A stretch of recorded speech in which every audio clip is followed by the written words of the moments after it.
Welcome, everybody, back into NerdSesh. As always, I'm Carson Bradford, and alongside me, I have a very excited Logan Camden and a very excited special guest, Matthew Sponhour, friend of the show. He's back for a little bit more. How are you today?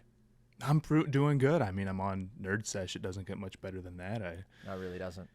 You know how most people in your life, you're like, oh man, sometimes you'll think they got a whole life outside of the times that I talk to them. With me, it's really not like that. I mostly just wait around to do NerdSesh again, and outside of that, I'm just kind of sitting around. So I'm glad to be back, and I'm glad to be back.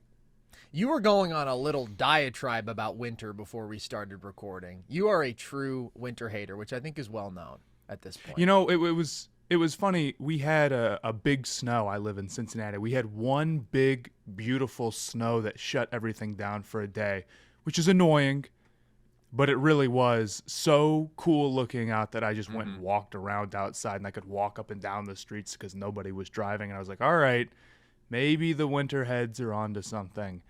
And then it didn't do that again, and now it's post Super Bowl February, which I believe is the worst time of the year.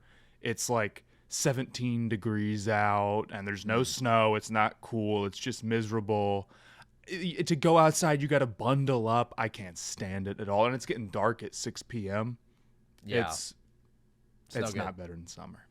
No good. Can't relate. No, I definitely agree. I think anybody who thinks winter's better than summer probably out there, such as Jokic Joestar. I know thinks that. I will say summer in Phoenix is pretty rough, bro. Like, I'll take winter anywhere else over like hell is also pretty brutal, man. I mean, it's 112 degrees. It's not human conditions. See, I can get behind, okay, maybe the absolute extremes of both are pretty bad. If you're in Phoenix and it's 110, it's miserable. If you're in Alaska and it's negative 20, like it's brutally miserable. But if we're talking about somewhere that like gets both seasons pretty equally, which I feel like in Cincinnati you do, at the bare minimum, the difference in how long it stays light out gives summer a pretty massive advantage. And honestly, I'm a big believer in like, well, you can always bundle up more. Like, I don't kind of buy into that. I think that's kind of phony. It's like you can, but then you're miserable when you're bundled up outside. And me personally, I don't know. I guess I'm not as cold-pilled as everybody else. I don't totally disagree about the outfit stuff that people bring up, but that's almost really more of a fall thing than anything else. So, yeah, you can throw a nice fit in the winter. But the bundle point is interesting because it's like generally if you're talking about a nice, pleasant summer day, well, I think that certainly beats having to bundle up. But if you are talking about 100+, there is really nothing you can do to protect yourself. Maybe you get an inflatable pool. Hopefully you have AC, but some places don't. Northern California, where I live, it never gets to be 100 degrees, but nobody here really has AC. So when it's like 90, like it feels brutal, you know, it can be suffocating, but that just doesn't happen very much here. It's an age-old debate, a timeless debate, and I think that the point about how late it's light out is a very underrated and frankly unessential one. We're going to have 3 extra hours of sunlight in the mid of July compared to right now. It's a massive difference. Compared to now, I mean, the difference I think is like more like 4.5 hours total from the lightest to the darkest. And like it legitimately makes you miserable. It makes you sad. It makes everybody sad. So it's demoralizing. It's just not comparable to me. You get off a long day at the coal mines. All you want to do is go out and play a game of cornhole with the fellas, and there's no light to do it. It's very sad. It's very sad. You know what's even sadder, though? The biggest news in the NBA right now, which is that Victor Wembanyama is likely out for the year with blood clots. Obviously very scary personally. Wish him the best in terms of his health, and just really a bummer for the entire basketball fandom. But if we can take this dark moment and put a more positive spin on it, there's a lot to celebrate with what Wemby did this year. So, Matthew, I'll start with you. Obviously, Wemby came into this year with monumental expectations. Did he still overachieve them for you in year 2? I mean, I kind of think the answer is yes. My stance is that he really couldn't have done any more than this, right, realistically. I mean, this is just clearly one of the best year 2s that anybody's ever had. As an age 21 season, there's only a handful of guys who have ever received any sort of, like, MVP votes. Like, I can, I guess, assume that Wemby would have gotten some at the very back end, right? You would have seen him like 6th or 8th or whatever. There's really not that many dudes who have ever been able to do that. So I think that Wembanyama's like expectations and the conversation around them specifically have always been sort of people setting the bar insanely high, and then a conversation about, can we even set them that high for a player? And the answer always seems to be, yes, you can, because he ends up doing just that. Very clearly to me, he's on as high of a trajectory as you possibly could be. I thought, he was going to run away with Defensive Player of the Year. We have a question. I don't even know if it's a question, but we're just interested and excited to see what he becomes on that end. Clearly, if you're not saying he has the potential to be like one of the great all-time defenders, you're underselling him. We can say it, right? And this year was no step back from that. He's an incredible presence on the floor at all times. He's one of the great deterrences around the rim, but he's also misleading with how much length he has, that he can still affect plays that you wouldn't expect them to. Nobody, I feel like, takes up more of the court or denies more of the court than him that I've ever seen. It's truly unbelievable. There's been guys who have been, presence around the rim, but very few of them, none of them have been able to fly around like he does. So it's been something to watch. And then I feel like my takeaway from him overall too is that he's such a smart player. He's such a high IQ guy that, okay, we all know that he's one of the greatest physical specimens the NBA has ever seen. And we all know that he's like very skilled for his size. He's like one of the great skilled players for his size. We've never seen anything like it. But I think there's going to come a time when we're also talking about him as one of like the smartest, most cerebral, highest IQ players. And it's not that anyone thinks that he's dumb now or necessarily like particularly raw now, but there is a number of games you've got to hit before you really reach that level. He's only played 117 total. What happens when, he continues to develop not only physically, but is at 300 games played or 400 games played? Then he could be something, incredibly scary. Again, when we're looking at his future, it's tough to even say what his expectations actually are, because it just sounds like you're giving like a hot take on an ESPN show. But we all know exactly what it is. Yeah. On top of that, I think the big conversation around him at the start of the year, and one that I kind of bought into, was the three-point shooting, right? He was taking a ton of threes. Like, I don't know if it was twice as many as last year, but it felt like it. I think he got up to like almost 9 a game. He's up to 9, yeah. Yeah, he got up to like for the year. 9 a game this year. And at first it was like, okay, you are 7'4". You should get a little more work around the rim. And he wasn't hitting them at a very good clip at the start of the season. But in spite of that, I think down the stretch, he ended up really building on his shooting. He improved his percentage from last year on a lot more attempts with a degree of difficulty that no other big man is taking right now. And his free throw percentage, I believe, is also up. So across the board, like, there was some doubt for me on whether or not like his game should center around that, but it really feels like taking the time and working through some of the pain with that is going to end up paying dividends in like 3 years when he becomes, who knows? So I do think there's still some feel stuff that he's working. If we're like judging him, just like where does he rank among all NBA players? Because he's clearly a top 10 guy now. Yeah. I do still think there's like a level of I'm young and I'm getting shots up and learning what I can and can't do and working through some inefficiency type things that, he'll naturally grow out of or develop off of, maybe is a better way to say. But he's done everything that he possibly could, and the ceiling couldn't be higher.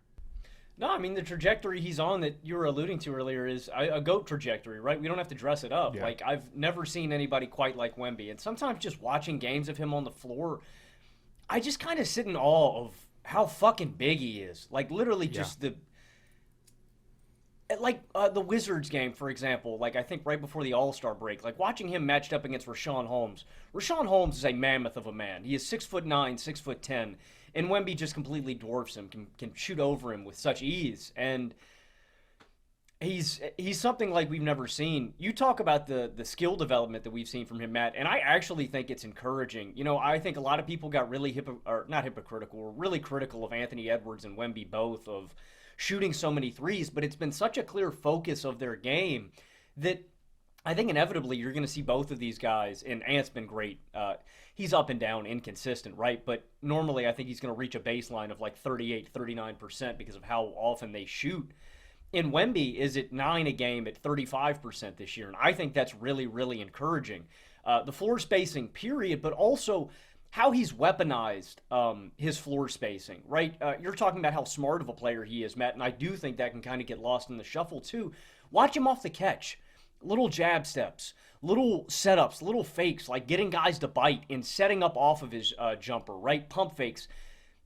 You have to respect his jumper now, and it sets up the rest of his game, and that's really his bread and butter. I think we've seen him with improved touch, improved feel, expanded shot making and shot taking. It's not just expanded threes. We're watching him take mid-range jumpers now, a lot more pick-and-pop attempts, mid-range runners, floaters. I've really been encouraged by that decel step that we've seen Wemby implement where he hits the brakes right at the last minute, and he can always get that floater off because he's so mammoth-sized.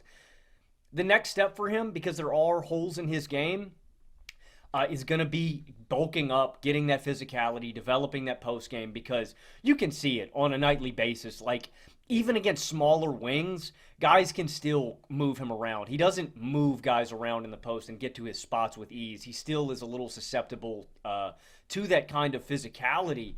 But I've only been encouraged by what we've seen from Wemby, and I only expect improvement. I just hope that he can stay healthy.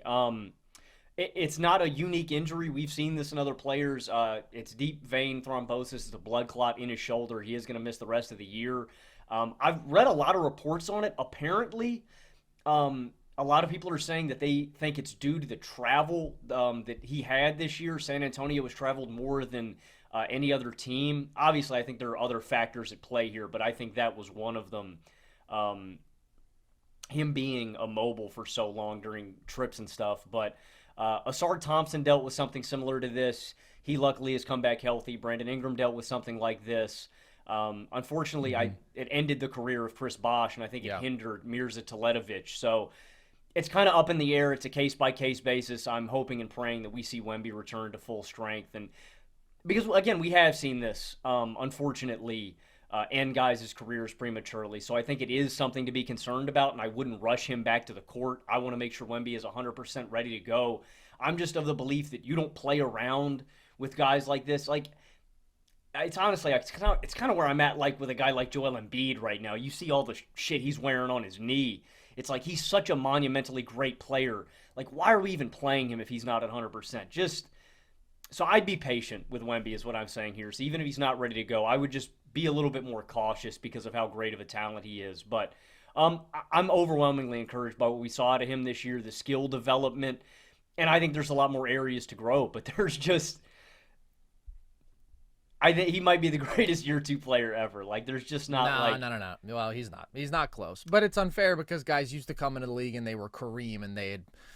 Well, that's what I'm saying. I mean, this is like an actual year 2 guy. Like, he's not, this isn't a guy with 4 years of college experience. I still think Luka had a better year 2. I still think Luka had a better year 2. But either way, year 2 was year 2. I mean, that's why I think this century, he's clearly top 3. It's him, LeBron, and it's Luka. But there's also like a spot to be in. There's a complete defensive gap, I think, even between both of those guys that they just couldn't even compare to. But there's also a complete offensive gap. Luka literally led the number 1 offense by raw offensive rating in league but I mean, I think Wemby might be the greatest year 2 defensive player in NBA history in terms of total value. I mean, he's David Robinson. I'm sorry, they're just dudes who were old. I'm saying he was old as hell. Yeah, David Robinson's what? At that 47? age, he was 25. Yeah, I mean, come on, man. Look, man, that's why I say fraudulent. If you talk this century, there's no question that Wemby is the greatest second-year defensive player that we've seen, and he's a top 3 second-year player that we've seen.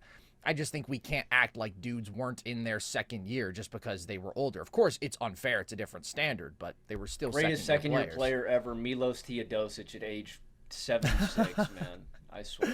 I might take year 2. I might take year 2 Shaq or something. Yeah, that's a good shout. He's another dude who was just more mature. He was more fully realized by that age. I mean, you go Wilt, you go Oscar. There's a number of dudes back in the day who just were at a different level of basketball maturity in year 2. But considering his age, considering the fact that he is 21, Wemby absolutely just had one of the best seasons at that age that we've ever seen. And there are a number of historic things that he did that I just sort of want to run down. In year 2 of his career, he became the first player ever to average 3+ threes made per game and 3+ blocks per game in a season. It's a combination of floor spacing and rim protection, unlike anything else we have ever seen already.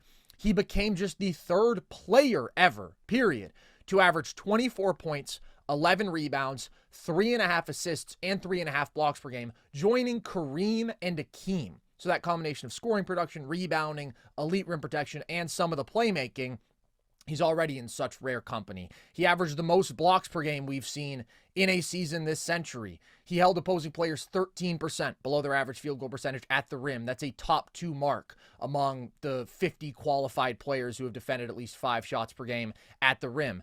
Like Matthew said, he was obviously going to win DPOY. He was overwhelming favorite and deservedly so.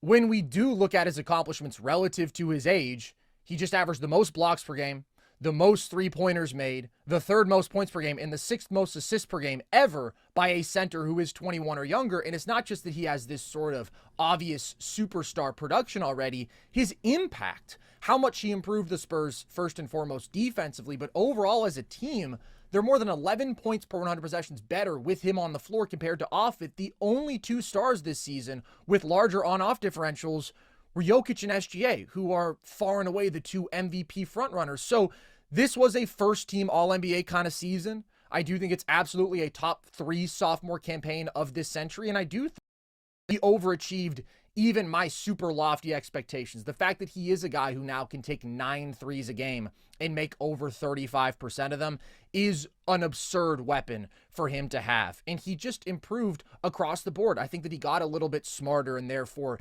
even more effective defensively. I think you're looking at a guy, especially with like the range he can pull at and his height too. One, Wemby can just go on these runs too that are ridiculous. Like he can just bang 3 or 4 in a row, heat check style, but also I think he can be like a Porzingis like kind of weapon, man. I expect him to be that kind of great shooter, like range, touch. He's really, really advanced there. Well, and I think what's even crazier is his ability to do it off the bounce, right? How ridiculously efficient he was on step backs. We noticed it last year too. He was better as a off the dribble 3-point shooter than a catch and shooter, which is that's kind of uncommon. And he still shot 32% on step back threes this year, which for a 7'4" guy, we've never seen anything like that. So he got more efficient as a roller and popper. And by the way, I am still a believer that Wemby will reach his offensive ceiling when he's just getting more shots around the rim. If that's a combination of him being stronger, being more aggressive as a driver, getting downhill himself, out of the post, being able to work his way closer to the rim, and also just having those shots manufactured for him by a high-end playmaker, like that is where he is going to be his most dominant, just because he has physical tools that we've never seen there with his fluidity at 7'4" with an 8-foot wingspan. He shoots like well over 75% in the restricted area. It's absurd. But then the shooting complementing that is what just puts him over the top and makes him like this completely unique phenom. But he really got better in basically every conceivable way. He got better as a post-up player this year.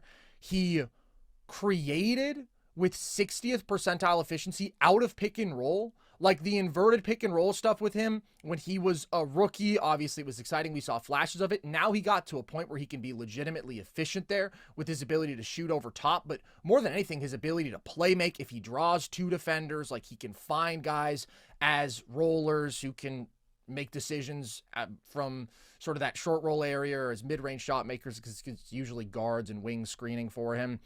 He just stamped himself as a top 10 player, and it is an exceptional campaign. Like in every way, the production, the impact. I thought that the Spurs would win like 30 to 32 games this year. even expecting Wemby to be a top 12 sort of player at the least, just because I looked at their roster and I was like, they're still so young. There's still a lot of development that needs to take place. He had them 19-22 in games that he played before De'Aaron Fox even got there, before he joined the team. Like, they were in the playoff conversation. That shouldn't have been the case with this roster. They shouldn't have been a +3 net team when he's on the floor, and they were. And that was wildly impressive. And that is what makes this additionally so scary, to think about the fact that a talent of that caliber, a guy who I do think is on a Mount Rushmore trajectory, if he were to stay healthy and develop as we expect, you hate to ever think that that sort of talent is jeopardized. And I don't want to speculate on whatever the cause of it might be, because we just don't know. I watched the video by Brian Suterer, MD, the sports doctor guy, and he said that although this is a rare diagnosis, it's not entirely uncommon for players who have those sort of repetitive upper body motions to just sort of like stress the veins in that area. And it's in the shoulder for him. It occurred in the shoulder for Brandon Ingram as well. The Spurs say they hope that it's an isolated incident. And I think that obviously we all pray that that's the case. And like, we have seen a mixed bag of this ending Chris Bosh's career, but then also BI coming back and being fine, Asar Thompson dealing with blood clots, and up to this point being fine again. It's just really scary, because you do have to think about some of the history of Bosh's career being ended. And also just beyond that, like, these monumental talents who come into the league, they're obvious #1 overall picks, they're giant players who are viewed as like generational guys, and you think that it's a given that players will stay healthy, and then sometimes they just don't. Bill Walton, dominant force from very early on in his career, won a title at 24, was MVP at 25, and then basically could never complete a season again. He played one more season where he was actually healthy in 1986, and he was broken down physically. All he had was his mind and his size. Ralph Sampson, maybe the greatest college basketball player ever outside of Kareem Abdul-Jabbar, and he plays fewer than 500 career games. He was second-team All-NBA in his second year. This is a different situation, of course, because it's not a lower body injury like those guys had, where those almost always are recurring, unfortunately, if you are that size. This could be an isolated incident. We just don't know, but it's really scary. I mean, Yao Ming too. It's just harder for them big ass dudes. Their organs have to work so much harder. All your body just in totality has to work so much harder to support that frame. And Wemby takes care of himself, right? Like, that's the one thing, is it's not like there's anything he could have done to have prevent this. This is completely out of his control. It is. And it might just be a freak thing. We hope it's a freak thing. Could be a genetic thing. Just don't know. But very, very much hope that this is just like a one-off in his second year. This wasn't going to be a year they were going to make a deep playoff run and just get it handled. And hopefully we can forget about this in the story of Wemby. I got a question for you all then. Yeah. Let's say Wembanyama comes back fully healthy next year, 70-plus games, no problems. What are the expectations for him? Expectations for next year? First team All-NBA. I mean, absolutely. Yeah, I think like 25, 12, and 5, 4 stocks a game. I'd say like statistically, and then I think the Spurs need to be in the playoffs, I would say.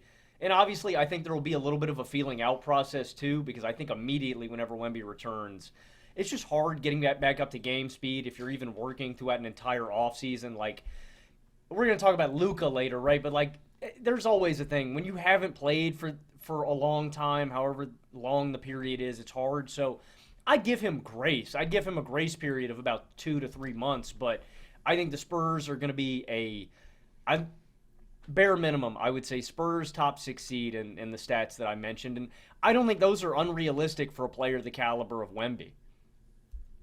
Yeah, I'll take it up a step further. I would expect him to be a top 5 player by the end of next year. Not necessarily at the start if his offseason is in any way impacted by this, but part of what makes Wemby such a freak beyond just his God-given gifts is the exponential improvement that we see from him, where he starts his rookie year and you're like, oh, wow, this guy is like a top 50 player already. That's really impressive. And then by the end of his rookie year, as you've seen him playing the center position, as you've seen him get more comfortable offensively in all these different ways, you're like, okay, now he's already a top 15 player, probably. And then he starts his second year, and you're like, okay, he's still in that range because the shot wasn't falling. And then you get to a point where you're like, oh, this guy's definitely top 10. He might be top 8. That's where I expect him to continue to improve next year. And like, And there's a big four in the NBA right now, and it's Jokic, Giannis, SGA, and Luka. All due respect to Jason Tatum, I think that Wemby should be better than him by next year. He's just such an absolute freak talent. So that's my expectation. Get a little more aggressive in terms of finishing around the rim, hopefully getting more opportunities there, playing with Fox. That's the sort of stuff where I think he can still become a little bit more efficient, even though the production is already nuts. Yeah, I think top 5 is totally reasonable. I mean, it's ridiculous to try to say, if he were to be second team All-NBA and put up 25 and whatever and win DPOY, that'd be a disappointment. But really, he should be a top 5 player. That's just the next step for him. 100%. And if he were able to come out of the gate firing, which will be tough, and that's not necessarily on him, but if he were, being at least in the MVP conversation at some point would not be a surprise at all. If we are going to treat him as the sort of generational talent, which he is, he's beyond that, right? He is like a 1 in 3 talent as a prospect that we've seen in NBA history. It's Kareem, it's LeBron, and it's him. And you could include Wilt in that as well if we're going to go all the way back there. Think about LeBron, right? His trajectory is rookie year, very impressive production, not the most efficient. Then second year, he's second team All-NBA, but he's already arguably a fringe top 5 sort of player and is averaging 27, 7-7. And then it's the next year where it's okay, now I'm dragging us to 50 wins. Now I'm the MVP runner-up in a loaded MVP race in 2006. Now we're winning a playoff series. Now I'm giving you the Detroit special, and we're taking that team to 7 games, the team that was just in Game 7 of the NBA Finals a year ago and won 64 games. If you look at that as a bar, and it's not 1-to-1, they're different players, but that's the sort of talent Wemby is. It should be improvement year over year, especially in these early stages of his career. And he's already an outright superstar. Next step is to get into that top 5 range. Now that Wemby is unfortunately out for the year, though, there is an obvious opportunity now for somebody else to win Defensive Player of the Year, because Wemby's just not going to qualify. It's the 65-game minimum. Logan, I'll start with you. Who do you think emerges as the front runner now in that conversation? My favorite would probably be Evan Mobley, just in totality. And, we talked about this in terms of long-term prospects, about how hard it would be for a guy like Evan Mobley or Chet Holmgren, guys with these so obviously, elite defensive skill sets to win a Defensive Player of the Year in the Wemby era. Because, like Matt said to start the show, it was a foregone conclusion that Wemby was going to win this award. It was locked up. There are some interesting candidates, too, on the perimeter. Word to Dyson Daniels, but I am of the belief that it needs to be an interior guy. That rim protection and defense in totality, how you can transform a defense at the center spot is just more valuable. And I think Mobley's got a really strong case. He has the 7th best defensive field goal percentage inside 6 feet. The Cavs are 8.1 points better per 100 possessions defensively with Mobley. They have a defensive rating of 108.9 when he's on the floor. And you look across all these areas, Mobley is a plus isolation defender. He is a plus post-up defender. He is a plus roll defender. That's the thing, too, is, I think we all appreciate how great of a rim protector Evan Mobley is, too. But, he can go up against these big wings and bang with them and disrupt them as well. And I know you mentioned earlier, I didn't pull that stat up, but on an earlier show that, the Cavs were just as good with Mobley at the 5 spot as well, as even when he's running the 4 spot. I think it's that versatility that I really value, but I think he's the best defensive player on the Cavs. Defense is a huge reason that they're great, and I think Mobley might have an argument as the best defender alive right now after Wemby. I might prefer, I don't know, Chet's up there too, but Chet's just been hurt this year. He's definitely in that handful of guys. I know Triple J's getting some buzz. I kind of prefer Mobley's switchability and versatility. He's not a bad shout. Yeah, I think at this point, Evan Mobley's probably my front runner. What about you guys? Matthew? I think it's definitely between Mobley and Jaren Jackson Jr. for me. Although I did see somebody suggest a weirdo, we're giving it to the Thunder as a whole on Twitter. I thought that was Tumani Kumar. That was funny. I do favor Mobley. I feel like he flies around a little bit more than Jaren Jackson Jr., and he also doesn't foul as much. But he's not bad in space either. Both of these guys, you know, I feel like 7 years ago, 5 years ago, were sort of like the prototype sort of theoretical great defender that you could imagine. And it was like almost like mythical. Could we find guys like this in the future? Are they coming? It's like, well, now they're here. Both of them play for awesome defenses. Both of them, I feel like, have taken a step offensively as well. Like they kind of are hand in hand here a little bit. But I do think, I guess I haven't looked at the numbers comparison that you pulled up between Mobley and Jaren Jackson Jr. But just in terms of skill set, I think Mobley is just so quick to like help and move around. Not saying Jaren Jackson Jr. We're splitting hairs here. There's definitely an agility gap, though. I think between the two, there's a fluidity gap. Definitely, I think between the two. I think so. I mean, it's really close. Both have super active hands. Like, there's a lot to like, but give me Mobley. I'm gonna take Mobley as well. I don't know if you're aware, Matthew, but I'm completely, hopelessly in love with Evan Mobley. He's one of my favorite players, and he always has been. He was my favorite prospect in a long, long time. I do think it comes down to him versus Triple J, and I do think that it's a pretty close race. Both of these guys improve their defenses by 8 points per 100 possessions when they're on the court compared to off it. Their defenses are almost identically effective when they are on the court. They're about 90th percentile groups when these guys are on the floor defensively, and even more specifically, you can look at the minutes where one of these guys is on the floor without their primary center, when Mobley is on the floor without Jared Allen, and when Triple J is on the floor without Zach Edey. And those defensive groups are about 8 points per 100 possessions better than the inverse when Allen is on, Mobley is off, and Edey is on, and Triple J is off. So they've both done really excellent jobs, both as the 4 and in spots as the 5, but I do think that Mobley is better suited to anchor a defense in extended stretches as your center because he's a significantly better drop defender than Triple J, so he has more schematic versatility there. He's a significantly better rebounder. Both of them are elite rim protectors. Triple J has held opposing players 13.5% below their typical field goal percentage at the rim. That's an absurd number. Mobley isn't quite as insane. It's 10.5%, but that's still a really good number. But Mobley does defend more shots there, and Triple J is able to work in that roamer role some more, where he's great, but I do think that Mobley is the more complete defender. They are both very good in space. I do want to be clear about that. They both have really impressive switchability. I think Mobley is even better there. It's close, but I give Mobley the edge, and then I do think that, again, he is better as your actual defensive center. So many of their metrics are so similar because Mobley is the more complete defender to me and just the better defender, because he doesn't have weaknesses or limitations in the way that Triple J does with his rebounding and his drop defense. That's why I'd give it to him.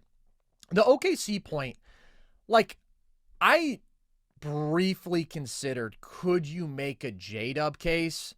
I just don't think you can. It's like the ultimate defense built in the aggregate, especially when Chet's been out for so much of the year. You would go J-Dub over SGA. Or Dort. 1,000%. Dort, to me, would be the guy who I would consider most after J-Dub. I just think what J-Dub has done as a backline defender has been so valuable for them. And don't want to overstate like the 10 games in which they've had to go fully small ball, but it's pretty impressive that they've been decently capable there. And like, he is such an aggressive sort of havoc-causing defensive player. His length is so absurd. He's got like a 7'2" wingspan. So, yeah, I think he's been the most impactful defender overall. But it's just the ultimate team defense, man. I mean, they have a ton of really good defenders, but with Chet out, they haven't had that one totally dominant defender. I'm sort of considering the precedent of like defenses this historically great and whether their best defender always gets Defensive Player of the Year, and the answer is no. Actually, the 04 Spurs, Duncan, did not get Defensive Player of the Year. I'm just literally looking at the list in terms of the best relative defensive efficiency of the modern era.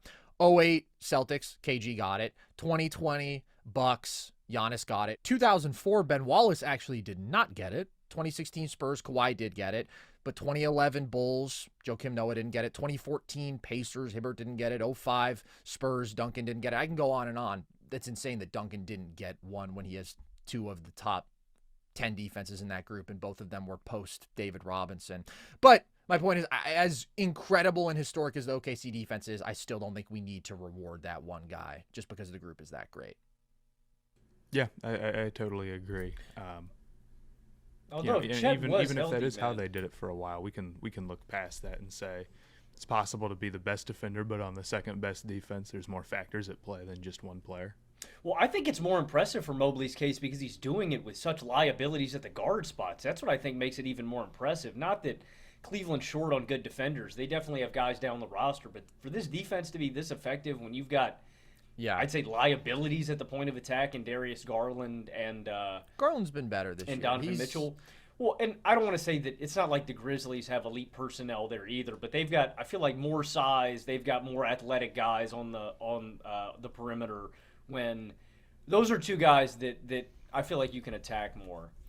I mean, to me, the most impressive aspect of Mobley's case is probably the 107 defensive rating when he's on the floor and Allen's off, because then you're right. Like, the defensive personnel around him, it's solid, but it's not super impressive. There's not a ton of great athletes, not a ton of big guys, and there's still a dominant defense. When to OKC, I mean, OKC could field a damn all-defense team with just their players, man. They literally could. Which is why I agree.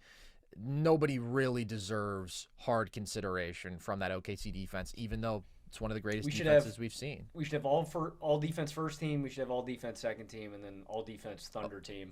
I agree. There's a lot of dudes who would be on that all defense Thunder team, like Cason Wallace. Probably isn't going to actually get an all defense nod, but he's been that good. Dort, SGA, J-Dub, iHeart. It's crazy. It's ridiculous how many awesome defenders they have. You know who's not an awesome defender? Luka Doncic. You like that segue? Matthew?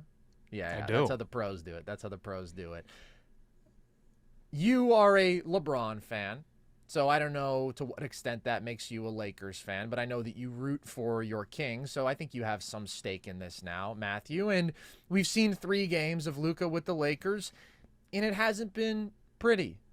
They've lost to the Jazz and they've lost to the Hornets, and Luka's individual production obviously has not been good. How concerned are you about Luka's slow start with the Lakers?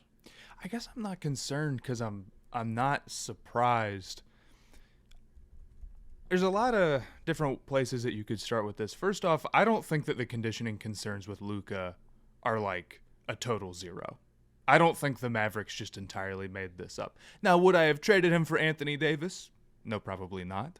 Mm-hmm. But like, he certainly does need to play himself into shape, especially after being out for a long time. And we saw last year in the finals, I mean, this was a conversation. He was gassed by the end of those games and wasn't able to give 100% on defense. You know, I mean, I remember him fouling on that fast break foolishly, and it's like, dude, you just can't do that. I still feel like he's got to have better stamina and be more mobile if he wants to be the level of defender that you can work with, you know? But I will say on top of that, he is coming back from an injury. This is a massive life change that, I mean, he couldn't have seen coming at all. It's probably the most shocking trade in NBA history, or one of them. And, you know, we might look at players as only on the court, but off the court, I mean, I hate moving more than basically anything else. I'm sure moving randomly would also suck. And he apparently, I don't know if this ended up being true, but the report was that he had just bought a new house in Dallas. Right, like that would suck so bad. Yeah. It would screw up everything. And then not only are you maybe trying to work back from an injury and play yourself back into condition, and you're trying to move, but you also have to learn to be on an entirely new team. And I think that's actually where more of the problem probably comes from than anywhere else. LeBron and Luka, isn't like the cleanest, easiest, most obvious fit in the world right off the bat to me, because they're both guys that want to have the ball in their hands a lot. And it's going to take some time. I mean, they're both smart guys and they're both willing to do whatever. I'm not saying they're ball hogs or anything, but it's going to take some time to learn to work off of each other. When you watch Luka play, I mean, it's a lot of standing around when he doesn't have the ball. That's no shock. He hasn't played on this team very much, but it just would have been very surprising if he had been able to go through all of that and come out and immediately look very good. I think you haven't been watching the NBA for very long, and I'm sure nobody listening is sitting here like, oh, I've seen Luka be bad for 3 games, and, well, I think that's it. I mean, guys can go through 40-game bad stretches and then turn it back around. It takes a long time before the results like this, where they totally break tendency and tell you that one of, the league's great players is now just bad, actually cements itself, especially when there's so many circumstances around it. So I'm not worried from a long-term standpoint, of course, but I will say this. I do question if they're going to be able to get it together in time to be serious in the playoffs. But at the same time, when they made this move, I was not thinking like, perfect, now they're going to go win a title this year. It's a move that's made entirely for the post-LeBron era, and frankly, like rightfully so. That's absolutely what they should have done. I don't think they were headed towards anything that interesting sticking with AD and LeBron. I think they could have been competitive. I think they could have been good enough to be like the surprising conference finals team again. That wouldn't have totally shocked me, because there's one every year, and there's always a team where it's like, if they can get the injury break, like the other team has a tough one, and it's like, that wouldn't have shocked me. They were in the mix and competitive in a tough first round team, but were they going to go like knock off the Thunder and then knock off the Celtics too? No. And this Lakers team just doesn't have the personnel, regardless of whether or not Luka turns back to his old self, to match up with some of those teams that can put the ball on the floor with 5 different guys or can throw a great defender at you no matter who you switch on. It's just tough, even if they had pulled off the Mark Williams trade or whatever. So I'm not concerned, but it also, like, there's also things that you got to work through, I guess. Yeah, I mean, Luka hasn't looked good the Charlotte game. I mean, he had 5 turnovers, I think, in the first quarter. He's giving you 15, 7, and 5 on 36% from the field, 21% from deep, and 44% true shooting. I think you hit something on the head very important there, his play style. Luka isn't a guy that, we always talk about these plug-and-play superstars. If you watched Carson and I's last episode about the all-offense team, there are guys that I think could put them on any team and they could work. Like if it was a Lowry Markkanen, or if it was a Kevin Durant or a Larry Bird, like there are guys that just could seamlessly fit in, I think, anywhere on any given day. Luka's play style, I do think, lends itself to a bit of a feeling out process and natural growing pains with a new roster. And that's a huge component of it, just general chemistry. I mean, if you've ever played pickup basketball with 4 randoms, you know how frustrating it can be, because some guys are too big for their britches and they want to go isolation mode, and it's like, hey, brother, pass me the ball because I'm not going to turn it over. It's like, it's different when you're playing with your boys and you've played for years together and you know how everybody else is going to play than it is with 4 random guys. There's a natural chemistry thing that is going to, I think, get better with time here with the Lakers, and I think Luka and this team are going to figure it out. The reason why I'm not worried is actually because of the play of the other Lakers. Like, I know Luka's going to figure it out, but the other Lakers have been playing their asses off. LeBron is giving you 29, 8, and 9 on 66% true shooting over his last 10 games. Austin Reeves has been balling uncontrollably. Like, I've always been high on Austin Reeves, but he has blown me away. One of the passes he threw last night, he threw this. He was driving the lane on the right block, and he throws this nasty little dump-off pass to Trey Jemison that I don't know how he fit it in there. I think he has been the biggest beneficiary, actually, post-D'Lo trade, just because he has the ball in his hands so much more often, and he can just get into rhythm. And, like, he doesn't have to worry about sharing the workload anymore. And any shooter or ball handler, again, if you've played basketball, it's just so much easier when you have touches to get into a rhythm and to get into feel. And I think that Reeves has flourished is with more ball handling responsibility. Post D'Lo trade, he's given you 21, 5, and 7 on 61% true shooting. Dorian Finney-Smith is a home run ad for the Lakers. He's improved the Lakers by 19 points per 100 possessions when he's on the floor, 8 points offensively, and 11 points defensively. Hachimura over the last 10 has given you 17, 6, and 1 on 67% true shooting. So, okay, we're worried about Luka. Everybody else is kind of hitting their stride. Like Gabe Vincent and Jordan Goodwin have been giving you good minutes. To me, it's what you said at the end, Matt. It depends on your expectations for Los Angeles. I think this team is going to get bounced in the first or second round. If you're expecting anything more than that, I think you're setting yourself up for disappointment. That being said, I can't completely count out a team with Luka Doncic because, like you said, at any given moment, Luka could flip that switch on your ass and boom, they're in the Western Conference Finals. Now, it's not likely. Like I said, I think the most likely outcome for this team is they get bounced in the first or second round because they have such glaring personnel limitations. When we look at potential matchups that this team could run into, Memphis, I think there's such a glaring size disadvantage. Like Memphis's offense could stall out, and that scares me greatly. Even though they've improved massively offensively this season, there's a size advantage that they have. Dallas, right? Seeding-wise, these matchups probably wouldn't happen, but these teams that are jumbo-sized, I think, have something that they could weaponize against LA that's glaring, that could beat them. But again, this is a team with Luka Doncic. This is a team with LeBron James. If you're ready to count this team out 3 games into the experiment, I think you're jumping the horse a little bit. Yeah, well, I completely agree with that. And really, you look at the box score for Luka, and offensively, he's obviously looks bad in terms of his production, but he also just hasn't played well offensively yet. His shot's been totally off. The offense doesn't concern me at all. Just doesn't concern me at all. I think that they're going to be at least a top 5 offense. We've never seen a combination of 2 playmakers sharing the floor like Luka and LeBron, and we've never seen a combination of 2 walking absolute mismatches for the average wing in today's NBA, guys who are 230 to 250 pounds and that strong and that skilled as shot makers who will just absolutely destroy you if you overhelp with their passing. That's going to be such a nightmare for anybody to try to guard, and then they have really good shooting around them. They have a simple play finishing big in Jackson Hayes. The offense is going to be awesome.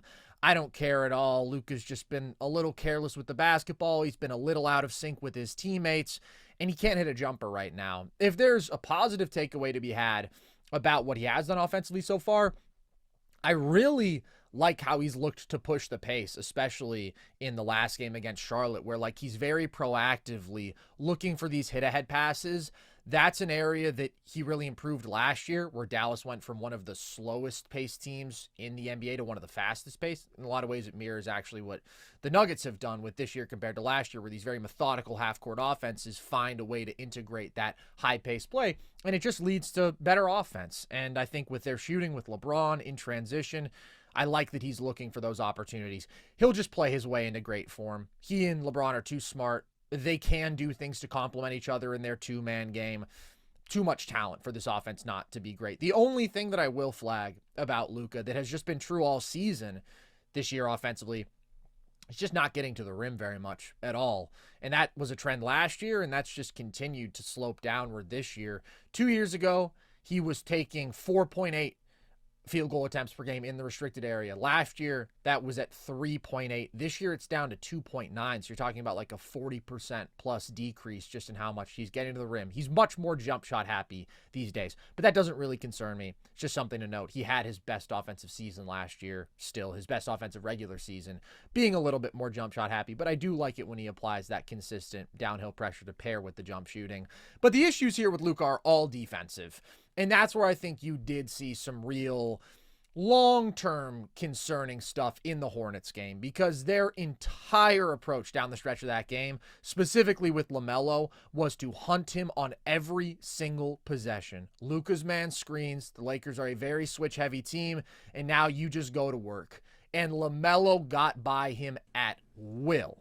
And then he's cooking him so consistently that you get to the point where the Lakers start trapping to switch, which is when they bring a second defender, right? It's just a double, but the idea is now, okay, DFS is going to force a switch back, and now Luka has to recover, and the whole defense has to kind of scramble, but they had a blown coverage when they did that, and they allowed a wide open three that was a go-ahead bucket in the final minute. So that's going to be the problem that Luka presents for this team. This is a defense that wants to switch everything with their perimeter guys, especially, and Luka is going to be hunted. He has his decent defensive stretches when he's engaged, right? He's big enough to where he's a smart guy. He can do some positive stuff. He has good hands, but by and large, he is a negative defender, and we just saw him put forth the worst individual final series I have ever seen by anybody. It was humiliating what he did against Boston on the defensive end and just how relentlessly they were able to find him, blow by him, create a wide open three for a teammate. So you go up against an OKC. Shea is going to find Luka on every possession. Like, that's what they're going to be combating at all times. It's going to be, how can we cover up for him defensively? And of course, I mean, beyond the fact that you're just attacking the weakest defender, the major benefit for opposing teams is you're in a playoff series, you get the benefit of making him work there. Not only is he their worst defender, now he's tiring himself out. You are testing his conditioning, but it's just hard for anybody to be expected to put up 38 and 8 on one end and then also be guarding so many on-ball actions on the other. So that's what they're going to test, his conditioning, his fight, and he really failed that test versus Boston in the finals. That's the most concerning part to me. And he was hobbled, right? We know he was dealing with some nagging injuries, but that was really, really terrible. So he has to at least buy in on that end and be a competitive defender.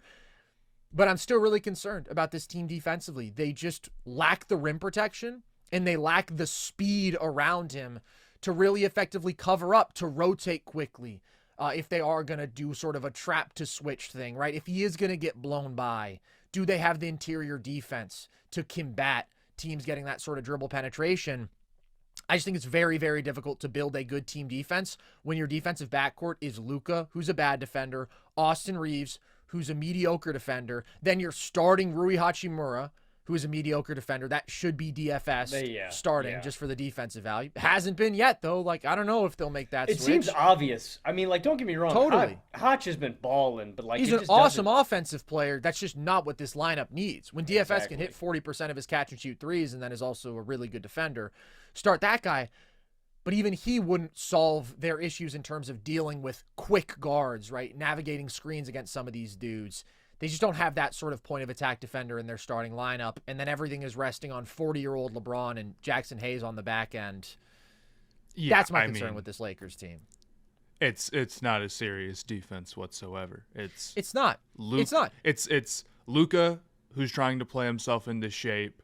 40-year-old LeBron and Jackson Hayes. There's just no way that any one move they could have made after the Luka trade would have saved them, truly. Especially when it's like you look at these other teams and it's like they're so beautifully built out and they've got like 8 players and they can go deep into their...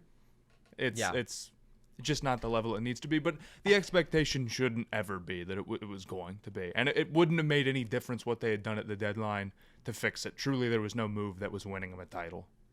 I agree with you, Matthew, 100% on that, and that's where I feel like I've been so surprised by the discourse about the Lakers. And maybe I shouldn't be, but it is like, oh, this team is going to knock off the Thunder. They're going to challenge the Thunder like they're the second best team in the West. We had Jason Timpfon, who I love and whose basketball opinion I respect so much, and he was saying that he has the Lakers on the same tier as the Thunder and the Nuggets. That, to me, just really overestimates what this team can do defensively. And what he'll point to and what Lakers fans will point to is, well, they've been on a good defensive stretch. They've had Luka for 3 games, man, and they faced a lot of bad offenses in this recent stretch as well. But I need to see a lot more with Luka in this lineup. And that's where I'm very excited for this upcoming stretch. Because their next 7 games, Denver, Dallas, which isn't the full test because no AD and their entire big situation is fucked right now. Then you go T-Wolves, Clippers twice, Pelicans, whatever. But then you go Knicks and Celtics. So they're going to be tested by a lot of those great offenses. We're going to see, what do they even try with Jokic, right? Are they just doubling him on every touch? Do they have the speed to rotate out of that? I think no. I think Jackson Hayes gets destroyed. Clamp him, bro. Yeah, I think that's a real nightmare matchup for them. You're going to get the Clippers. We know Harden is going to involve Luka because we literally saw it in the playoffs last year, especially game 1 of that series. Like, just barbecued Luka every time down, or they're, again, forcing like a trap to switch situation where now you're working with a 4-on-3. Like, that's going to be a test. The Knicks, is Brunson just going to overwhelm their backcourt? Is Cat just going to destroy Jackson Hayes? The Celtics, I think you kind of just throw your hands up with that one and you're like, yeah, you know they're going to get whatever they want and target Luka relentlessly. But I don't like the answers they have for any of those teams. And that's where I think if you are a Lakers defense optimist, let's see. Let's see how they handle this stretch. That will tell us a lot more than anything else that we've seen up to this point in my eyes. I mean, the thing that scares me in a 7-game series is just the fact that, I mean, you're talking exclusively about Luka. The thing about Dallas and the luxury was Luka was like the only glaring defensive liability in Dallas. Everybody else could defend. And I know Kyrie's not an elite defender, but the defensive level that we saw him reach last year was solid. Passable, right? He was playing hard, and that was enough. The thing in LA is it's everybody. If you have a fast guy that can blow by Reeves is getting cooked. If you have a fast guy that can blow by Luka, or vice versa, a big guy that you can put on Reeves. If it's Hachimura, there's just so many guys that you can go out, and there's no possible way to gimmick up this defense to where you don't have a guy. There's always going to be a guy on the floor that you can go at, and in a lot of these lineups that the Lakers are going to try out in the playoffs, there's a lot of guys that you can go at, and that's what it's going to be fascinating. It's going to be I think it's going to be a top 5 offense and probably a bottom 5 defense. It's going to be really, really interesting. It is going to be interesting, but yeah, there's a lot of just really, really problematic matchups for them. Like, I do think about Denver, and again, I think that they're totally fucked on the Jokic front because they have been for the last several years, and that's with Anthony Davis. And then I just think about every matchup. It's like, okay, Rui is probably going to get lost on some off-ball screens, and MPJ is going to get free. He cooked the Lakers in their playoff series last year. You're going to try to hide Luka on Christian Brown. There's going to be a lot of back cuts where Luka just falls asleep. There's going to be a lot of times where Luka's lost in transition. Gonna make. 100%. 100%. And then it's like, okay, you're going to have Austin Reeves on Jamal.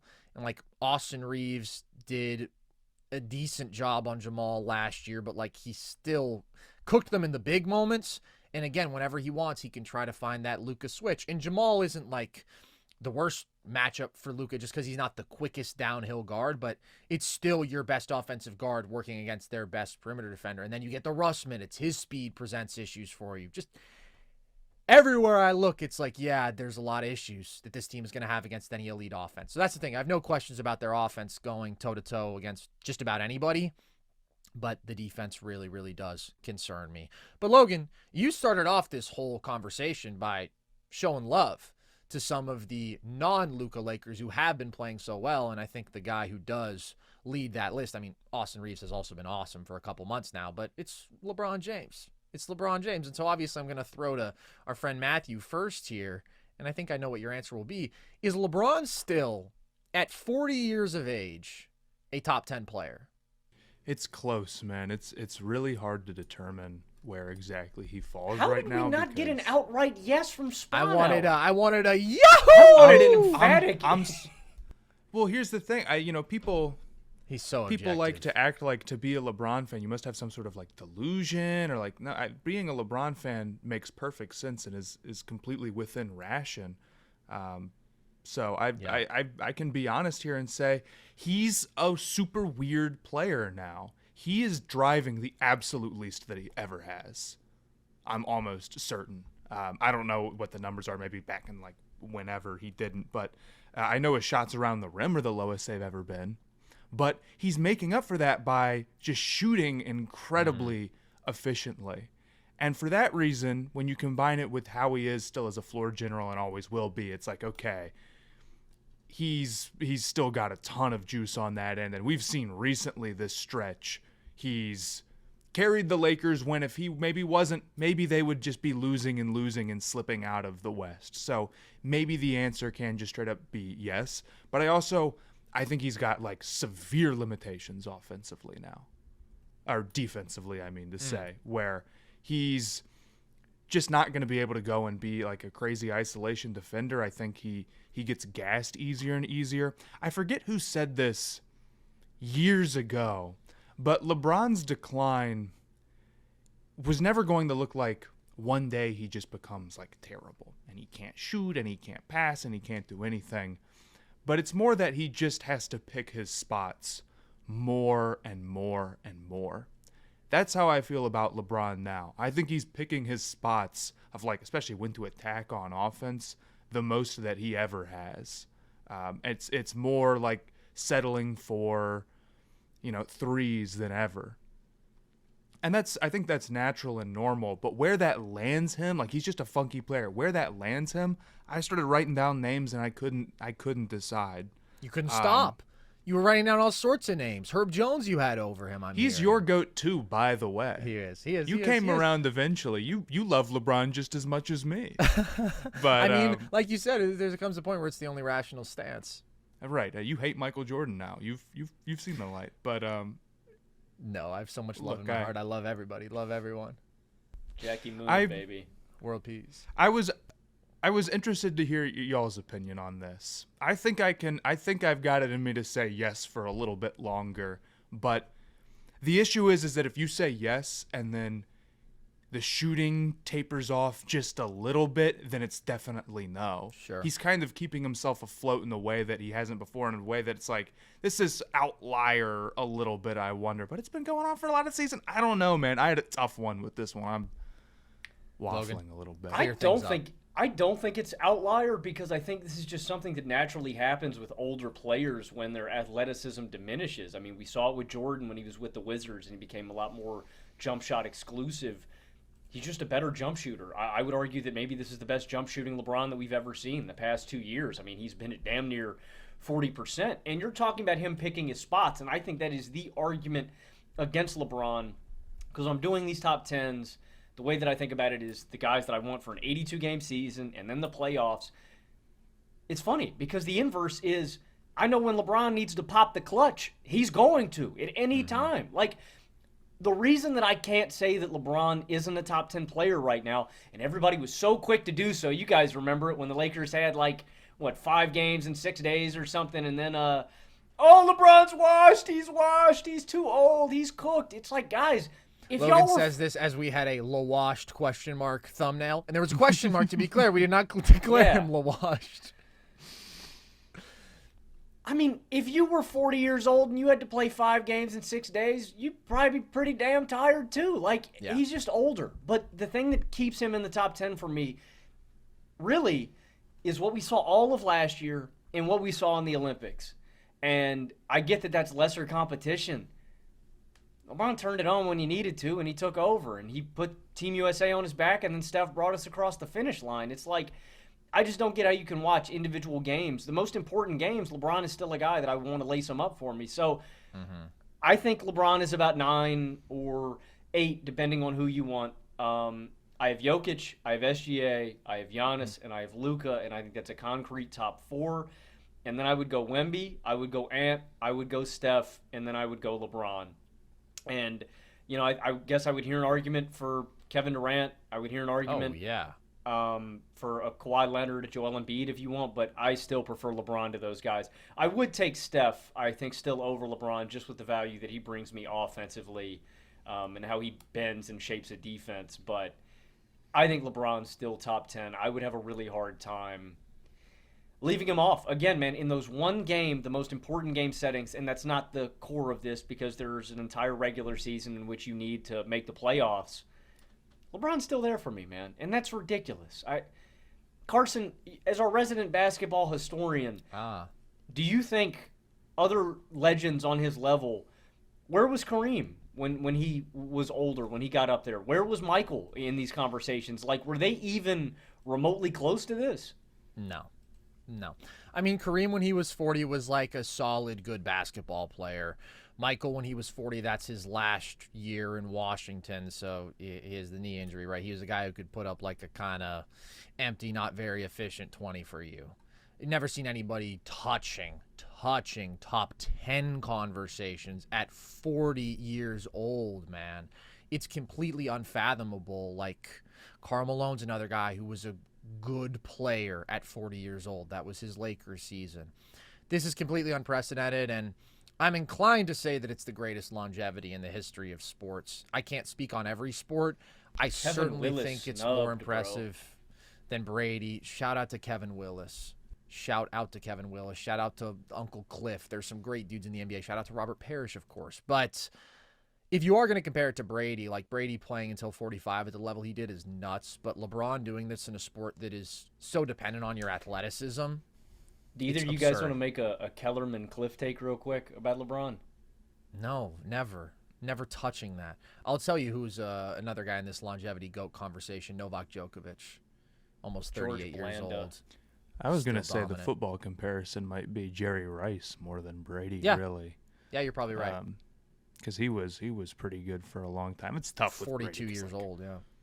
Yeah, sorry, that doesn't count, being a quarterback who doesn't move. Sorry, that's different.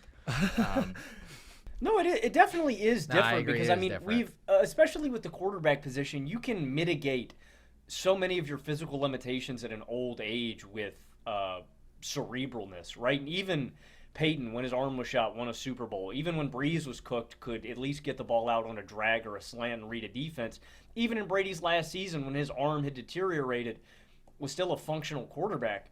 It's also what's crazy. LeBron's still a really damn good athlete. Like, y'all remember that switch hands dunk he had a couple like, it's unprecedented. You're dodging the question though. So you think he's I'm not dodging the question. I was answering your question. You asked me if there's any historical comparison to this, and I said no. George Bland is the correct answer, man. He played until he was 48, bro. He's the GOAT. As a punter, smoking cigs and drinking beers during the game, man. LeBron is still a top 10 player to me. Would you take KD over him? KD is really close. I would just take KD over Ant. I feel like you guys are getting close to naming. I want Ant. I feel like you guys are getting close to naming 10 guys, though. All right, do you want my list? I have my list. I have my top 10 guys. Well, you can say your this is the thing first. I don't mean to cut off your this is the thing. No, that was my whole thing. Okay, you completed your thing. So here's my thing. I've got 10 guys. Jokic, Giannis, SGA, Luka, Tatum, AD, KD, LeBron, Wemby, Steph. Those are the 10. I struggle to see an argument for anyone else in the 10. Logan, I know you said Ant. Bro, Ant is him. Yeah, Ant's I want really Ant over good. Tatum, bruh. Oh. Bro, if you put Anthony Edwards in Boston, they're cooking. Dude. It's the greatest offense of all time. Y'all gave him Julius Randle and Rudy Gobert, and y'all act like he's not him. Logan Camden crash out. He's clip farming. Dude. I'm so tired of the Ant disrespect. There's no Ant disrespect. Having him at number 11 in the most talent-rich era in NBA history is Ant's not top disrespect. 10, bro. I just refuse to. Ant's top 10. I mean, I just think that Steph is still a far more transformative offensive player, and the two-way gap doesn't offset that to me. I'd take Ant what over Ant has KD. done as a pull-up That's the shooter, guy. I would take Ant over KD. I struggle to see that, man. Ant sunned his ass last year. He little broed his ass. That's not really what happened at all. I mean, their defense obliterated the Suns. KD was the only dude who still found a way to produce big with dogged any his ass, efficiency. bruh. Well, he talked to him a little bit. That's his GOAT, by the way. You think Ant would like you talking about KD this way? No. Think about how Ant would feel. I think Ant would like me talking about him that way. Look, man, Ant is awesome. At the end of the day, with the playmaking stuff, the growth as a pull-up shooter is incredible, but I'm still getting one of the greatest scorers to ever live in Kevin Durant, who can walk into 27 a night on 64% true shooting, who's at least as impactful a defender as Ant when he's engaged, and he's more consistently engaged than Ant. He's a much smarter defender. I think that Ant's playmaking development has been hindered by their atrocious roster construction, But hindered or not nearly where he needs to be as a playmaker to lead a legitimately good offense. But if that's the reality. I'm not saying anything about what he can be a better playmaker. Well, we're not existing in hypotheticals. No, if his situation was better, I don't agree. If you were to say, okay, if he were introduced to a better situation, like he would have developed better, that's fine. But the issues that he has as a playmaker right now. Gobert and Randle out of the situation, the Timberwolves are better, bro. I mean, no, they're not. Because their defense would take such a massive step back. I mean, Randall, you could talk me into, but not I think Gobert. Their defense would be average, but I think their offense would be so much better if they just had Naz Reid starting. Look, man, I dislike Julius Randle as much as anybody. but I think you do a lot of literal. You do the Theo, it's not his fault meme with Anthony Edwards as much as I've seen anybody do for an athlete. It's actually not. Like, a lot of it is not his fault, and then some of it is his own real limitations, which are very much there still as a player. Yeah, I'm not acting like I think he's not he a has to perfect become more efficient player. inside the arc. Yeah, none of these guys are, but there is LeBron a exists. superstar offensive consistency that I get from Steph. And it's not the consistency in terms of production night after night with Steph, which is why he's the one guy in the top 10 who I would hear an argument for Ant over. But like when you look at the fact that what's their offense, like 18 points per 100 possessions better with him on the floor. It's a preposterous number. He still has that unparalleled gravity of his. He's so ridiculously impactful offensively. It's just so much easier to build a great offense around Steph if you have capable pieces. And KD, I don't know why you're so low on KD.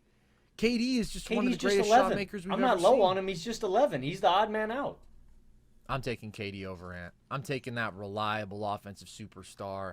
I can just kill you with my shot making on and off ball game after game. Give me that, man. Give me that. So, yeah, I would leave Ant out. But you know who's in, no matter what, who we agree is in, is LeBron James. Like, if it comes down to a playoff series, I know what I'm getting from him. Last year, it was only 5 games, but what was he, like 28, 7, and 9 on incredible efficiency.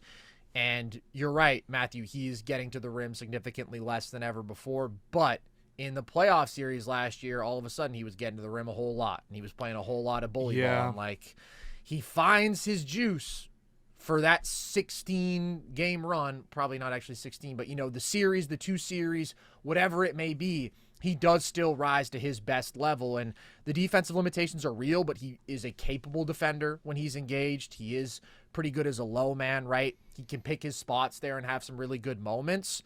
And offensively, I see what you're saying about the jump shot, because that's what happened to him in 2023.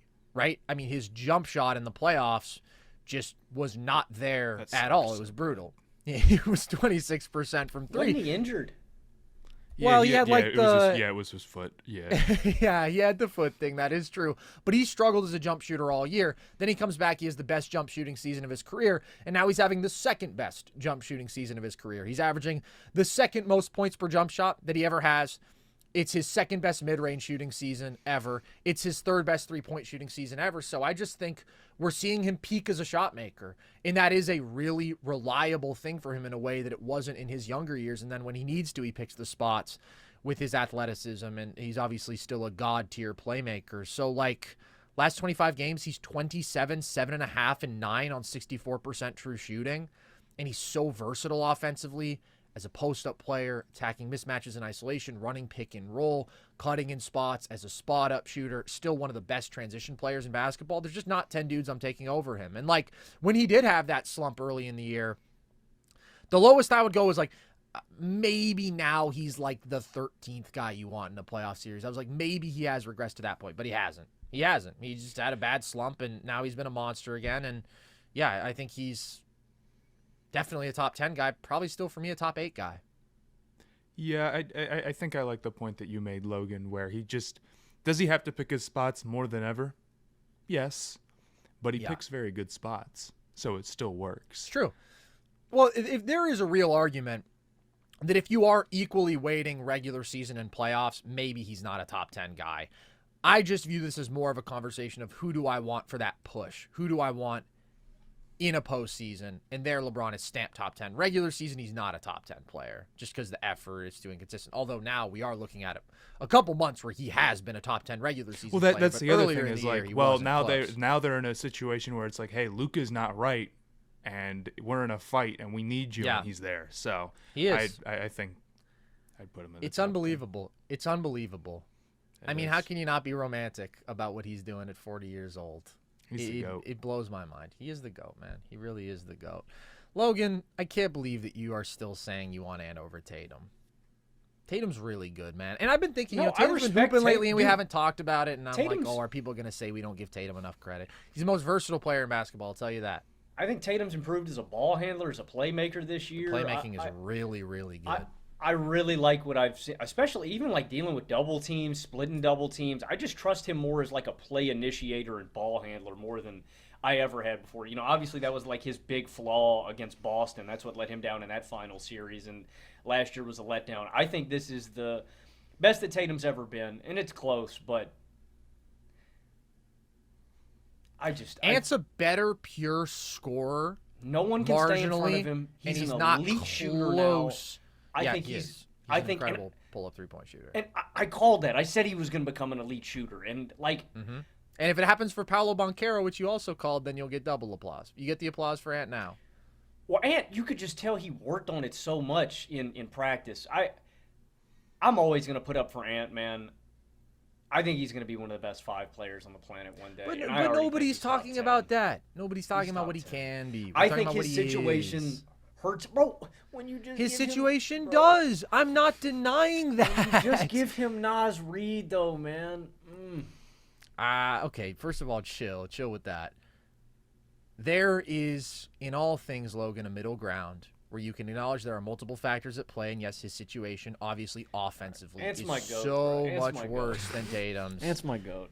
Tatum is so much better as a defender. He's an elite positional rebounder now. He's a really, really fucking good playmaker, and he's not as reliable a scorer, but he can still give you, on average, a decently efficient 27 a night.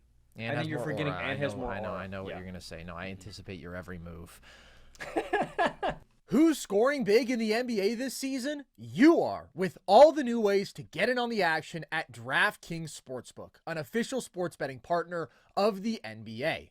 From monster slams to dishing the rock to cleaning the glass, get behind your favorite players and the prop bets you can make on DraftKings, the home of NBA player props. Ready to place your first bet? Try betting on something simple like picking how many points your favorite player will have. Go to the DraftKings Sportsbook app and make your pick. First timers, here's something special just for you. New DraftKings customers bet $5 to get $150 in bonus bets instantly. Take it to the rack with DraftKings Sportsbook. Every point counts. Download the DraftKings Sportsbook app and use code NERDS. That's code NERDS for new customers to get $150 in bonus bets when you bet just $5. Only on DraftKings. The crown is yours. Before we let you go, Matthew, there's been a whole lot of negativity in the NBA media this year. And there was the crazy crescendo earlier in the year with all the ratings discourse, and then we got another little spike over All-Star Weekend of all things. This started a global narrative where we're getting PK Subban's takes on the hockey broadcast on what's wrong with the NBA and their culture. So I have had more than enough of all that. I think it sucks. I just want to ask both of you, what has been the best part of this NBA season? Literally anything that you have just greatly enjoyed. You know, I'm a guy who I feel like in general is more of a middle ground with that stuff, where I get annoyed by some of the negativity, but I also think not every complaint is totally unfounded. But I will say, even as somebody who was actively complaining about the All-Star stuff, it's like, and this is why the NBA is bad. It's like, whoa. Exactly. You don't hear anybody we got to get to the point with the All-Star game where it's like the Pro Bowl and it's just like, I just don't watch if I don't like it. Granted, this time around could have been better because it was like a broadcasting issue and not necessarily like a player effort. Regardless, I think my favorite thing that's happened this year, and something that's not only cool, but a good sign for the NBA, is the Cavs being as good as they are. It is a very big deal that a team, I thought personally before the year, I'm like, there's some ways they can be better, but they kind of already, push their chips into the middle with the Donovan Mitchell trade, and this just might kind of be who they are, and they're a team that's feisty, and maybe you'll make a conference final because they're feisty and they get an injury break or whatever, but they're not going to be a real competitor. And then they've just been a totally different animal this year, not because of some major move, not because they went and made like the perfect trade or whatever, but because they made some improvements around the margin, they fixed some of their issues, and they had some internal development. Mobley's been the best that he's been. We talked about him earlier. Their spacing's better. Their pace is better. Garland is much better than he was last year. To see all that come together and to see a team be able to take a leap like that without needing to just be like, our entire team building strategy is we have to go all in and then we have to blow it up if it doesn't work because there's no way that we can improve after we go all in, is a big deal, I think. And it's more exciting when, at the start of the season, I don't know what y'all's thoughts was, but mine was, okay, it's going to be Celtics Thunder if they stay healthy in the finals. 100%. Those are our top two contenders. And there might be somebody else in the finals, but those are the two we're going to have. Now there's a third team that I think is a legitimate tier 1 threat. For a team like that to come out of nowhere, when maybe it feels like recently teams have been coming out of nowhere a little less, to be true contenders is a big deal. And I think we're going to see more of that as player development continues to improve and just the overall talent in the league continues to get better. I mean, compared to like where it was 10 years ago even or whatever. And as maybe more restrictive salary cap rules force teams to not only try to find just the most talent they can and hoard it, but to find talent on good deals. So I think it's been an incredibly good sign, not only because it's just a fun team to watch, but it's a good thing for the league as a whole that teams like that can exist. I think about like the NFL, for example. The reason why the NFL is so good is because it's so easy for teams like that to become a thing. You can go one off season, be picking number 2 overall, and then be in the NFC Championship game like Washington was. You can totally shock the world like that. And I don't know if I would have considered Washington like a true, it would have been pretty shocking if they had won the Super Bowl. But there's plenty of teams, you know, in history and just Texans, overall where it's one like, year before it went second overall pick to winning a playoff game. Right. It's really, really just the amount of movement between teams is quicker. And I think sometimes in the NBA, I worry that it's a little too slow or that it's a little bit too, like, you can kind of just get stuck. To see a team unstick themselves, it was awesome. So I'm a big fan of that. I think it's a good shout, and you got to give you got to tip your cap to Kenny Atkinson for coming in here and you know, fixing a rotation, developing these guys. Also, they just acquired DeAndre Hunter too, which is really, really exciting because that's a major upgrade for Cleveland. And that's kind of interrelated with my choice, and that's just the overall skill, talent, and depth across the league. Like, I just think I think basketball's in a great spot with. There's just never been this much skill. There's never been this depth of talent. Like, speaking of Cavs, like, you got Naquan Tomlin, who didn't play high school basketball, making his debut the other night and doing a little something. And I liked him in college, but it's like there's so many guys playing this sport. Yeah. I saw him in high school. I saw him on the playground. I said, this guy's going to be in the league someday. Didn't have a basketball in hand. Just one look at him, I knew. The height, man. The height gave it all away. Pro scout Carson Breber. It was more the character with Naquan, but yeah. For sure. But the league's never been deeper. It's never been more talented. It's never been more skilled. And I think everybody is there's so many impact rotation guys up and down the roster. I wanted to say something real quick about the negativity point. It just makes me upset. One, I don't like negativity in general, man. It just makes me mad. I'm an optimist, bro. I don't really mess with the pessimism. We applaud that. I just think beautiful sentiment. Thank you. It infuriates me that negativity sells so much, and one that the All-Star game was so fixated on, bruh, that like it just gets clicks. And it's so weird, man. It's like people that don't even like normally interact with things like this, they read these things and they attach to them and they take them as like fact. And I think that's what bothers me the most, is that it's people don't read that and critically think and then disagree with it. They just read it and then they go, oh, that must be the case, so it must be true. And I think that's what infuriates me the most, is that the NBA just needs more positive publicity. And I think the major media outlets could do. 100%. They're lazy. They're lazy. I mean, that's really what it is. They don't want to actually cover the sport. I actually, for a long time, I thought, like, blaming all of the NBA's problems on, like, a select few, like, broadcasting. I'm like, I don't know. The All-Star Game changed my opinion on that, because the All-Star Game, you're never going to have full effort from players. Sorry, like it's just not going to quite be like, it's a game that doesn't matter. 100%. But they were going out there and trying enough to make it interesting. And the format was structured in a way where it was like they're trying to make more like this is the end of a game scenarios with the little ones, so that you're constantly in that end of Elam, because remember we had that great finish whenever. Yeah. And the air just got completely taken out of it by the stupid Kevin Hart stuff, by the stupid ceremony in the middle of a game, which totally ruined that one and then made the end of it an embarrassment, which it was, when, Steph was getting an 8-second violation. And not to blame him, but you know what I mean? Like, all of them were just totally deflated after waiting to basically play a quarter of basketball. But then also just the overall announcement, which is basically like, you can't talk about how the All-Star game has sucked while the All-Star game is going on. You can't do that. And I definitely think there's a level of, it's like, man, how much are you guys like thinking of things to talk about before you actually go and do it? I mean, it just seemed like it was not very well prepared whatsoever. And it definitely takes a lot out, because one thing I thought is, like, you go on, YouTube or wherever, or you go even on Twitter and you follow the right people, there's a lot of people talking about basketball at a high level, much more so than there was 5 years ago. A lot more so than there was 5 years ago. So it is weird that,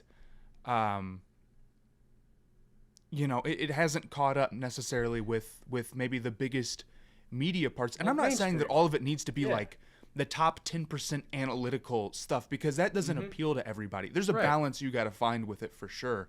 But I think it's strange that it hasn't been, and it definitely does NFL make the product worse. Look at NFL mainstream media on ESPN. Look at NFL Today, or whatever the show is called, with Mina and Orlovsky and all this stuff, and they're doing actual football analysis. And there's no mainstream NBA counterpart for that whatsoever. I want to let you keep going, Carson, but like, even when I get nostalgic for like when I was growing up and watching ESPN, right? When you're at home and you're laying in bed, you're about to go to sleep, you turn on SportsCenter, right? They've got highlights and they've got game tape and they've got, stuff from whatever sport it was, whatever was happening during the day. If it was baseball, if it was hockey, there's just a lack of actual basketball coverage, and that's what's just so frustrating, because none of the actual coverage gets spotlighted. It's always the drama in the storylines and the nonsense. Like, dude, why do we even give a fuck about the All-Star game? Why are we hyper fixating on this so much, when it's like we focus more on this than we do a regular season game? That doesn't equate to me. That doesn't make a whole lot of sense. Well, and what frustrates me overall is, like, there's a balance that could be found. It's like they want to do more topical stuff, and they want to do maybe more like segmenty stuff, but it feels like the analysis within that is always so focused on like the drama or some like personal narrative, rather than like discussing the differences between players. Like, they could have a segment about where Wembanyama ranks among second-year players and go through and discuss. Like, that would be so interesting if they went into depth and did something about that, but instead, like, it just oftentimes isn't. My overall frustration, though, is that, like, more so than I think any of the other 4 major North American leagues, and maybe I'm wrong because I don't pay that much attention to hockey, and I'm pretty casual about MLB as well. But, like, the NBA's talent, even from 10 years ago, must have risen the quickest. It's unbelievable. It's shocking.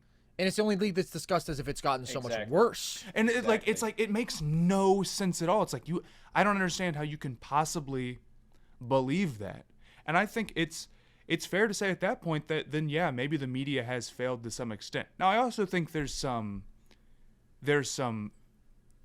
material changes that could be made to the NBA, or some issues that could be fit. Like, we don't have to sit here and say it's perfect. I think there's probably too many stoppages overall, and it can easily take you out of a game. I think maybe the biggest thing is that players are getting injured far more frequently than they were when I was a kid, and like back compared to the 80s, it's like not even remotely comparable. I think I went looking back like 1980, it's like, you had like 40, 50, 60 guys who would get to 80 games. I remember a year ago, I did an actual analysis of this, and I can't remember which exact years I chose, but it was like, I think 5 years apart all the way from the late 80s to present day. And basically every single year, I looked at all the All-Stars. You have guys playing in 96 to 97% of the games up through like the early 2000s. And then all of a sudden you look at today and it's like 80% of games in the regular season. And then in the playoffs, it's even guys are missing more than 10% of the games. Whereas previously they would have played in 98% of the games. So 100%, that is definitely a real thing. And the issue, why that's a particularly big issue for basketball, is because basketball is the most top-heavy sport player-wise of any of the four. Your top 2 to 3 guys are more important in the NBA than they are in football, hockey, baseball, for sure. Not to say that they aren't also really important, but outside of the Celtics being a crazy outlier, most of the time if you make the finals and you don't have all 3 of your top guys, you're done. I mean, you just don't survive major injuries like that as easily. If the Eagles lost their starting quarterback like they did, it's like they can still win a Super Bowl with Nick Foles. If the Nuggets lose Jokic, I mean, they would be like a bottom 5 team, Yeah. I mean, they'd be like a disaster, whatever, Right. So when guys are getting banged up, it's like a lot of times in the playoffs, it's like a good number of teams just get sort of taken out by injury. And some of these guys are to the point where the season is so drawn out and so long for them that it's like not even a question whether or not they're going to get hurt. I look at Milwaukee as an example, and they've been like this for a while where it just feels like, even if they're playing well, are they going to be able to, as old as they are, all of their guys are going to stay healthy? It feels like it's incredibly long odds. But what bothers me about this is you can see the change, and you can see how maybe the NBA as a whole has changed so rapidly in terms of the level of player that we have. And you can even see in other sports, not a one-to-one comparison whatsoever, but like baseball pitchers. As they became better, and they became more athletic, and they became better at throwing, and overall just like I think teams became wiser, they've been throwing less and less and less pitches because being that good just puts more strain on your arm. There's no shock with that. I think partially because pitchers have always had to kind of budget themselves. But then in the NBA, when I think you can kind of maybe draw some comparisons and think a relatively similar thing might be happening, nobody wants to give the players any amount of grace. And in fact, it seems like the common opinion is to turn around and say they're missing games because they don't care and because like they're evil. And that's what bothers me so much. That is like an issue that's got to be solved, is people thinking this negatively about the average basketball player. Yeah, I think it's a mischaracterization and a distortion of the league. It creates this reality that's not real for people that aren't tapped in. And I think that's what the most frustrating thing is because then it creates conversations about issues that, in my opinion, don't really exist. Like, we had Adam Silver earlier this year come out and suggest that we should have 10-minute quarters and stuff like that. And it's like, that's my issue, is just that we create these non-existent issues. How about we cut 8 minutes of commercials in a game? Oh, my God. How about we don't have 3.5-minute commercial breaks as the standard, bro? You Dude, go to an NBA game, that timer goes up, it's 3.5 minutes, and you're like, you can't believe that. You compare it to the fucking Olympics, dude, that was glorious. Glorious. Give me a quick 2-minute commercial break. That's all people want is like the Olympics style. Like it has nothing to do with like the on the court attention span or it doesn't have anything to do with that. And it doesn't have anything to do with like the culture of the players. Yeah. The players are only going to act in a way to react to how the league itself is structured. If they load manage, well, it's not because they've turned evil. It's because load management makes sense in the NBA. And it should be structured in a way where load management doesn't make sense. It's a symptom of the problem. It's not the issue itself. But people just get so caught up in like being mad at whoever or like hating the players for that. Yeah. That you can't really solve anything. You could also have embedded load management by shortening the season. You cut 10 games, you cut 16 games, we don't cut fewer games. back-to-backs, but that'll never happen because of What revenue. if we started earlier or expanded it so there were just more breaks for guys in between games so they're not straining their bodies as much? There are alternatives to explore. We don't have to fundamentally change the games themselves. And that's what I want to get, because I think you hit a great point, Matt. It's not like the game is perfect, and people always go, well, you guys are you don't want anything to change about the game, and that's not it. I don't want to say that the game is perfect or that we shouldn't explore changes to the game, but there are just changes that are being suggested that are nonsensical and that actually just make no sense. It's like you said, hey guys, how about we expedite some of these foul calls? How about we give some more leniency in the game? Like the commercial thing, dude, that's the biggest thing to me. And that was the thing that I think people missed about the All-Star events. I had no problem with the on-court product that we got of the guys playing basketball. Is everything outside of that we try to, and I don't know, maybe that's an issue that goes up to Adam Silver, where we were talking about, Adam Silver said the NBA is bigger than just a basketball league. It's a culture and it's a lifestyle brand and this and that.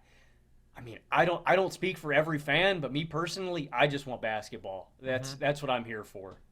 The culture is built off of the basketball product being great. You don't need the like, I'm going to bring out Mr. Beast. That's not the culture. Mr. Beast is not basketball culture. I'm going to go out on a limb and say that.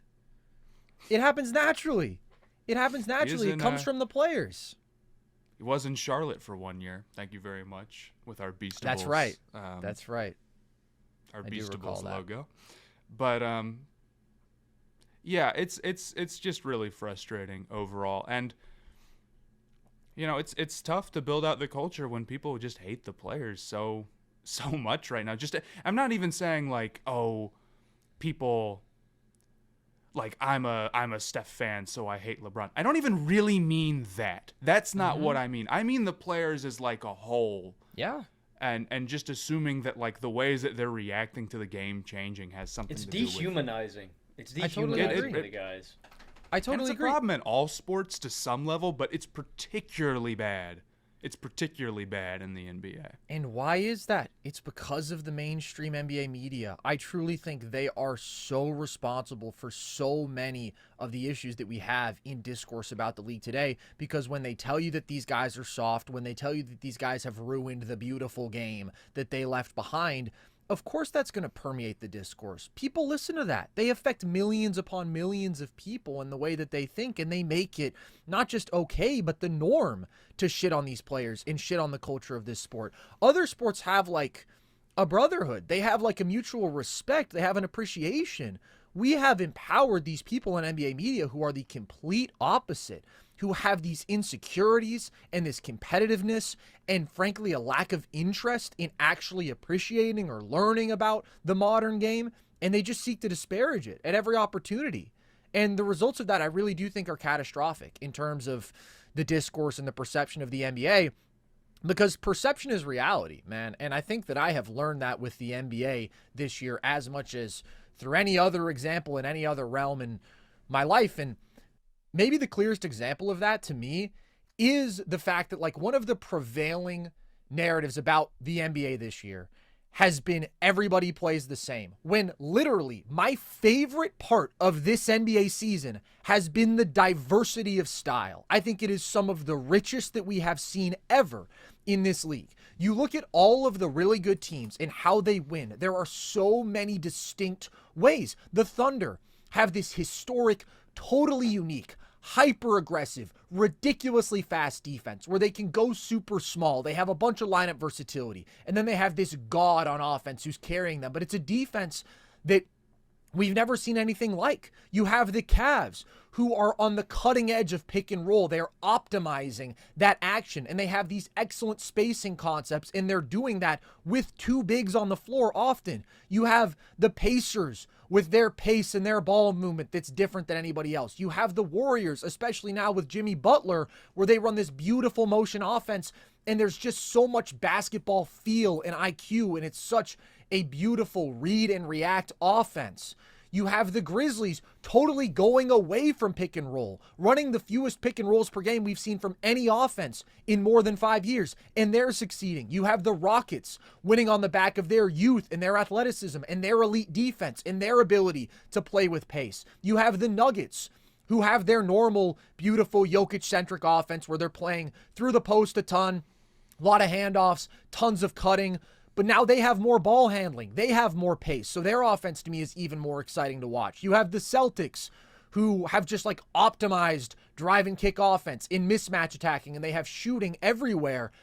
There are so many different ways to win in today's NBA, and we're seeing it because players are so much more talented than ever before. And when players can do more, teams can do more. These players have so much more diverse skill sets. You have offenses where everybody can put the ball on the floor, everybody can shoot, and the notion that that just results in the identical product is crazy to me. Everything is more complex. Everything is better executed on both sides of the ball, and that's why I just can't fathom this critique that everybody plays the same. I think the game's harder to understand, man. I think that's true. It is. 100% it is. Well, and that's why I just want people to get educated about the game so we can all collectively think more critically about. That's just what's so frustrating. Because you do. Carson, you were talking about you're watching back old games and stuff. And it's like, I've seen some highlights from some games and stuff too. And it's like possessions back then, it's, all right, well, it's guys moving the ball around the perimeter. But there are just guys that are so unskilled. Like, I'm glad that we don't have big Desagna Diop minutes anymore in the Big 2025, right? We're not getting, I don't know, man, take your pick of any big-ass dude. We're not getting Joel Anthony minutes in the Big 2025. Like, those archetypes don't exist because the game has evolved to a point where those guys are irrelevant. You have to be skilled. You have to get minutes. The craziest part to me is the idea that the game is more simple today, or that guys don't think the game.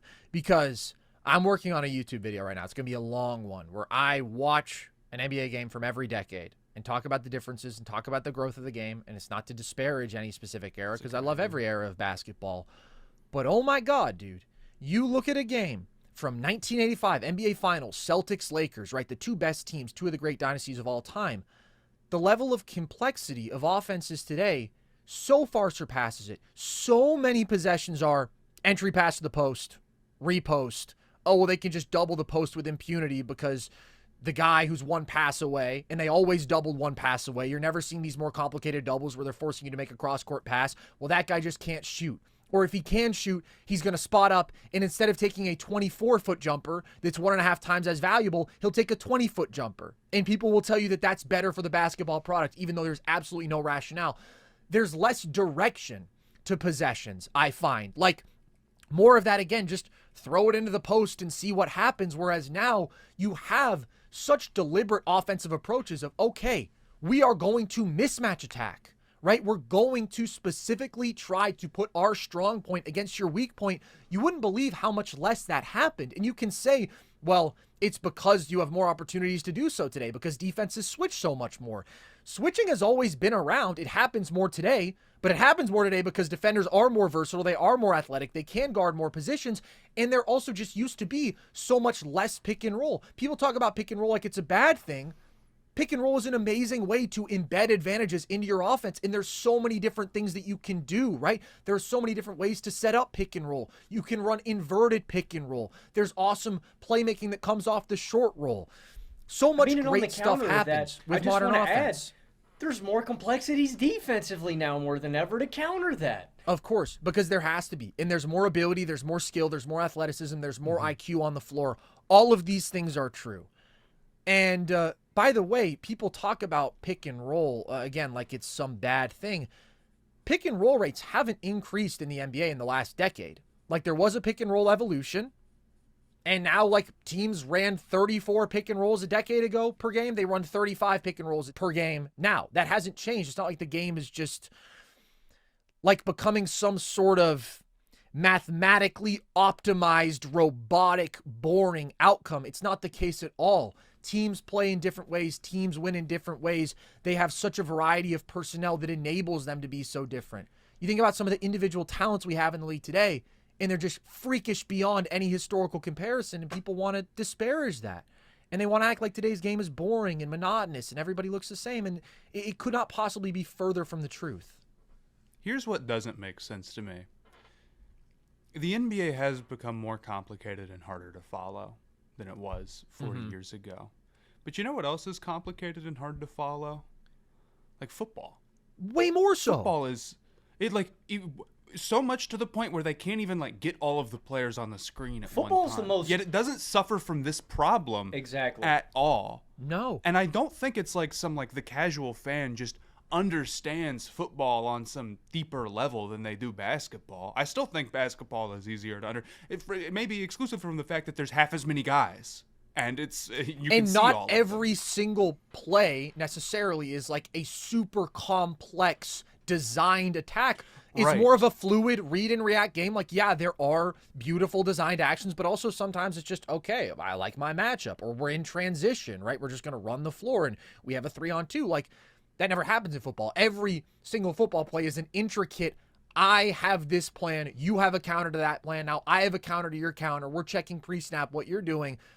It's obviously harder to understand, but I think there is maybe where you see, again, I think there's numerous factors for why football is so much more popular than the NBA right now. I think the single biggest one is just the ease of consuming a Sunday of football. It's so convenient having that product just all presented to you, one sitting. It's intuitive. It's embedded in the culture. NBA is so much more scattered. The games don't mean as much individually. Those to me are really big things, but also NFL media makes a concerted effort to teach fans about the game. Exactly. That does not happen in the NBA. You can find your people who do it, and they're awesome, but they're niche. Even like a thinking basketball in the scope of NBA media is niche. And then you have TNT, and they don't care to talk about the basketball. Shaq apparently the other day said that his top 3 players in the league today are Steph, LeBron, and KD. It's 2025, man. Wow. It's unbelievable. Wow. Yeah, I just don't know how you could watch that and be interested in it, truly. I agree. Like, I will sit here and tell you, I just watched the 2005 NBA Finals, Game 7. Jesus Christ, what is that? Pistons Spurs 74-81. Nastiest. And can I tell you something? 74-81 oversells it. It was 68-72 with a minute left. Then they got into the fouling game. It's the ugliest era in modern basketball history. There's a reason they called it the dead ball era and the iso ball era. It's slow. It's grueling. There are so many possessions that are just, well, I guess the shot clock's winding down and we got to throw something up. And people are so nostalgic about that they lionize it. I assure you, whatever it is that you enjoy about basketball, it's better today. Like, the skill is so much better. The strategy is so much better. You're not having to watch multiple Ben Wallace post-ups on one end, and then you've got a Nazi Muhammad post-up on the other end, and it's just like, what are we doing? That doesn't happen today. And I think it's great that doesn't happen today. And one of the things that I always say is, people complain about, the mid-range is dead, the post-game is dead. No, they're not. It's just bad players don't do those things anymore. If you're a great mid-range shooter, fire away. SGA, KD, it's an essential part of your arsenal. It's super valuable. We don't need bad mid-range shooters. Again, trading in 3-point spot-ups for 20-foot spot-ups. We don't need bad post-up players bogging down our offense, eating up post-possessions. But if you're Nikola Jokic, go ahead and post up 15 times a game if you want. Like, it's just the cleanest and the prettiest the game has ever been. And it really, really bums me out that people are so detached from reality. Because I'm telling you, like, you are detached from reality if you truly think that the basketball product is worse than it was 20, 30, 40 years ago. As somebody who appreciates all of the eras, I am sitting down and I'm very intently watching right now, and you will see in this video that I make, there's no comparison. The game is better. The game has evolved, and that's a great thing. The people yearn for Byron Mullins post-ups, man. We don't need them. We don't need them. It's what sells. It's what sells, unfortunately. Apparently, man. Apparently. I just think, again, perception is reality. Nostalgia is one of the most powerful things. I think the first thing that we have to do is stop presenting the product as shitty. I mean, it's so simple, but it's like, this is not an original thought. Anybody who's tapped in has thought this, I assume, but oh my God, we want people to think more positively about the game. Maybe we should stop shitting on it every second we talk about basketball. Ding! I agree. I know. I get more excited, as like a Hornets fan. You know how much of a difference like good announcers make in a game? I enjoy watching Hornets games because of those guys, man. And the Hornets are terrible and suck, and they're somehow like worse again for the 4th year in a row, even though they were bad last year and bad the year before. But Eric Collins is out there doing his thing. We need him on like some big time as many big time games as possible. Really, I guess dudes like that who are exciting, or anyone who wants to analyze it who doesn't have KD and Steph and LeBron in their top 3.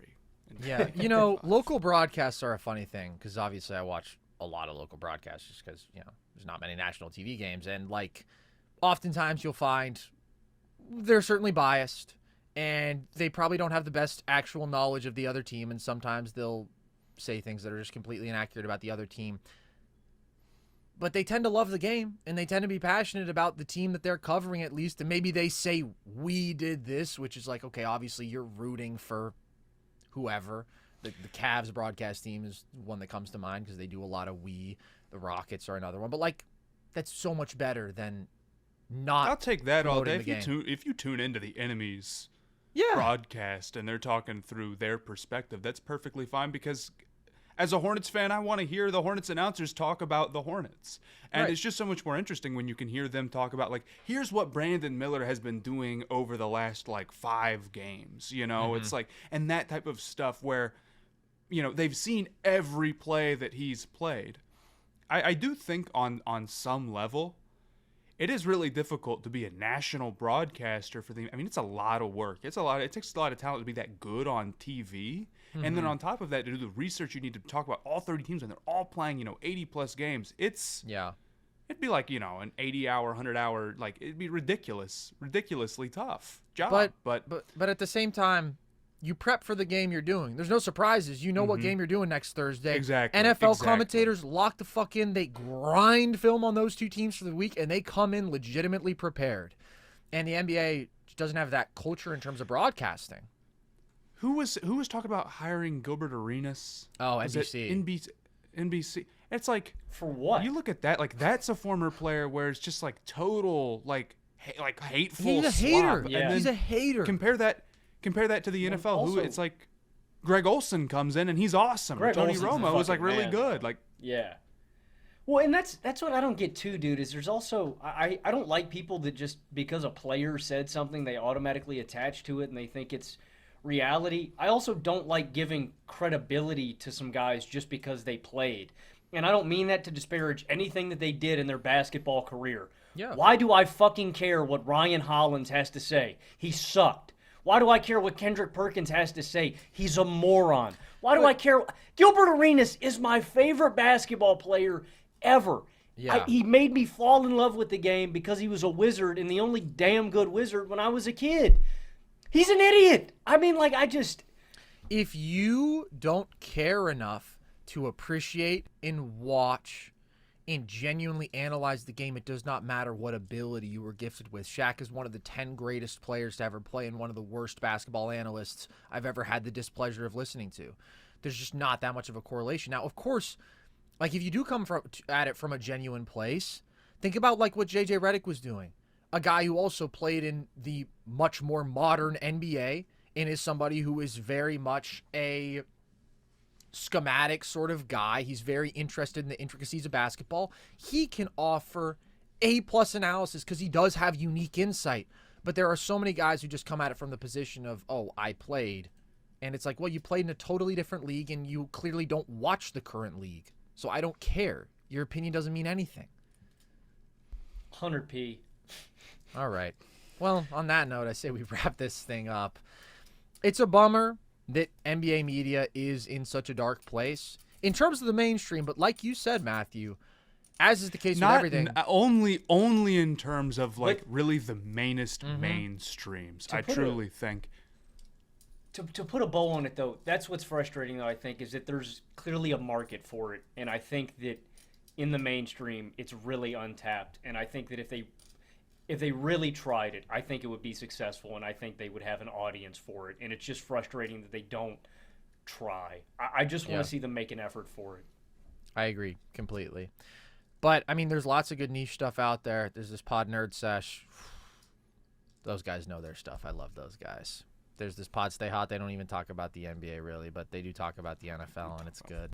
So there's stuff out there. There's a lot of good stuff out there, but you have to find it, I guess, is the frustrating part. What is presented to you if you're watching a game is going to be a really negative presentation of a beautiful sport that I love very much. Matthew, thank you for coming on, as always. Gosh. Everybody go check out the Stay Hot. What are you, some 18th century oil baron? What was that voice you've just developed? I don't know. It just bubbled up from I mean, it was super classy. So go check out the Stay Hot pod. Go check out Sponhour on all of his TikTok accounts. Corporate Sponhour, main Sponhour. There's all sorts of great stuff out there. And anything else you want to plug or anything else you want to say before we set you free, before we let you out of your cage? Not in particular. I think you covered it. Anything you want to eat in your cage? Anything I want to eat in my cage? Well, yeah, like you were saying, your basically whole life is just waiting for NerdSesh Oh! No, I'll be having chicken and rice for the. Yeah, it's gonna be gruel. You're getting gruel, pal, whether you like it or not. It'll be gruel or slop or whatever's in the trough. Logan, what gruel flavor did you want in your cage? And a reminder that you are going back in the gimp suit after this. Yeah, because we have some TikToks to shoot. We chained to my radiator. Mm-hmm. We could give you slop flavored gruel or gruel flavored slop. I'm just not gonna eat. I'm cool. Well, watching his figure clearly. All right. Thank you guys for tuning in. Hope you enjoyed. Everybody go check out Sponhour stuff. It's really wonderful. And as you can see, he's got a great perspective on NBA and NFL and college football, of course. So check out all that stuff. If you want more of our content, it's right here, baby. Live in the flesh. NerdSesh on YouTube. NerdSesh on Instagram, TikTok, nerd_sesh on Twitter. You can find all of our social content there, graphics from the show, clips, and, of course, all of our trivia content. And on our YouTube channel, we do have all of our full shows. We also have our video essays, film breakdowns, like the one that I mentioned that I'm working on right now, which is taking a lot longer than the average. So we try to get one of those up a week. And you can find that on our YouTube channel. You can listen to the show across all audio platforms. You can join our Discord if you want. Matthew's in there. And he is extremely active every day. He's got a smile on his face and something to say. I'm basically the only one talking. Yeah. Well, to be clear, there are 3 members, and they're all on this recording right now. And we never really acknowledge Matthew because we just want him to stew in his isolation in his cage. But, you know, the more the merrier, as I always say. So that's our Discord. So with that, as always, I've been Carson Brabber. I've been Logan Camden. And I've been Matthew Sponhour. And this was NerdSesh.